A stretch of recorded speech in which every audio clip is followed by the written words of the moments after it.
This is distance acceleration. It has 3 major sensitivity zones, allowing me to use low, medium, and high sensitivity at the same time. This makes it perfect for aiming, especially for phone players, because the low sensitivity makes my aim sticky, the medium sensitivity allows me to flick on targets, and the high sensitivity helps me react fast. In this video, I will show you everything you need to know so you can master distance acceleration in COD Mobile. First, what is distance acceleration?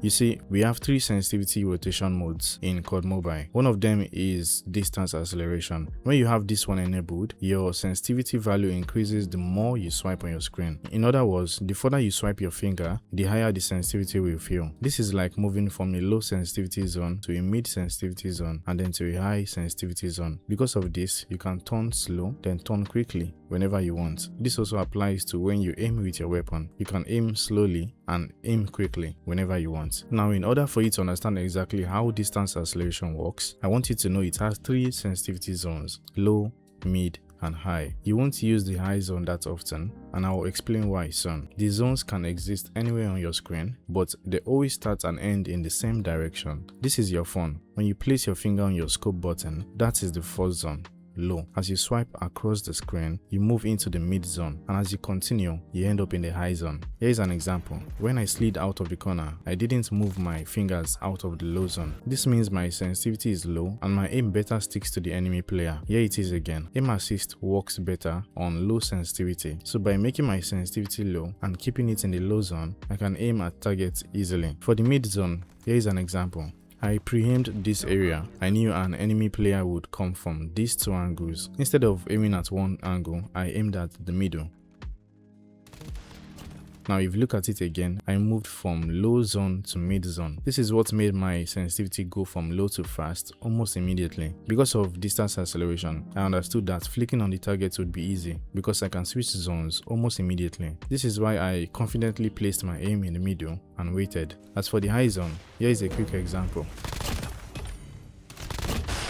Even though I use a low sensitivity, distance acceleration made it possible for me to quickly lock my aim on the target. The high zone gives you quick reactions. Here's another example.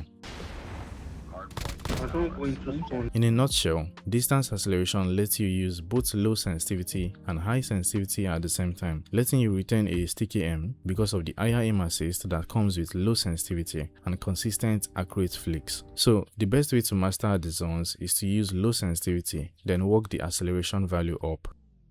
The key to making sure the zones work as intended lies in your acceleration value. This is what switches your sensitivity between the zones. The higher it is, the faster your sensitivity zone will switch. So low acceleration makes the switching slow, while high acceleration makes the switching fast. So this means if I turn up the acceleration value to the highest and start swiping, the further I go, the faster I turn. With my technique of using distance acceleration, you won't need the high zone as much because you won't be using a high acceleration value. For me, I use an acceleration value of 100. So now that you understand distance acceleration, it is time to set up your sensitivity. We will start with the steering sensitivity. This is the sensitivity that handles your view when you are not aiming down sights with your weapon. It is the backbone of your movement and your crosshair placement. An example is this clip right here. You can see me make a precise turn. The steering sensitivity is consistent enough for me to still keep my crosshair perfectly aligned whenever I slide or turn. Here is another example. I took out one of the enemy players before accurately sliding and taking out the second guy. By making sure my steering sensitivity is low, I can safely stay in the low zone and rely more on the acceleration. Remember, in order for us to make use of both low sensitivity and high sensitivity, we need to keep our actual sensitivity lower than our acceleration value. So when finding your steering sensitivity, you need to focus on how it feels for your finger. Use 30 to 80. Look for a value that lets you turn smoothly, not harshly, but smoothly. It doesn't have to be high because the acceleration value will handle the speed for you.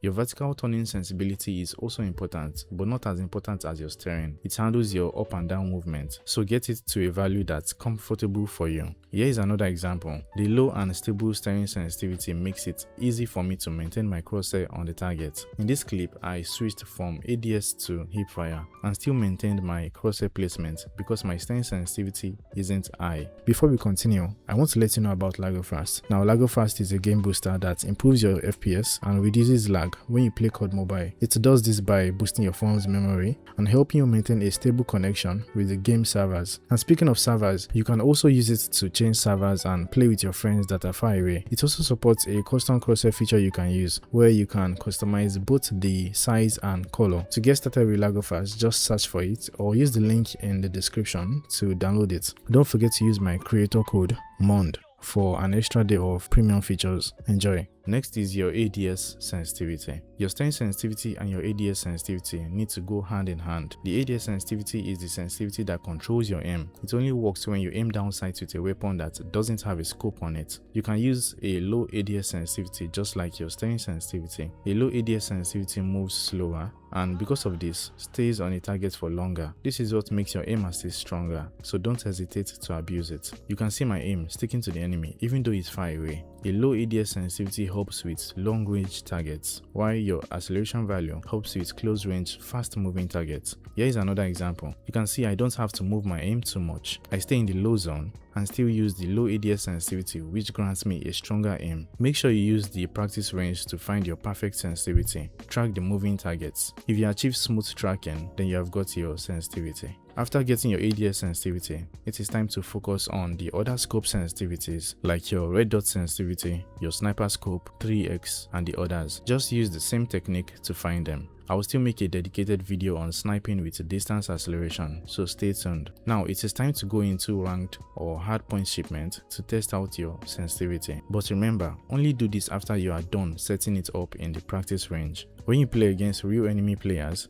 you will notice a few things that need fixing. Since you understand distance acceleration, this won't be a problem for you. You might want to slightly adjust the acceleration value if you notice you are struggling to build muscle memory on your turns, or slightly increase your ADS sensitivity if you think you are not tracking targets fast enough when they are medium or long range. Noticing all these things will help you build your sensitivity. After you play for a few hours, you should master your new sensitivity without any problems. As you can see, distance acceleration makes aiming so much easier if you understand it, and when you master it, you get to see this in action. So that's everything I have for you. Good luck.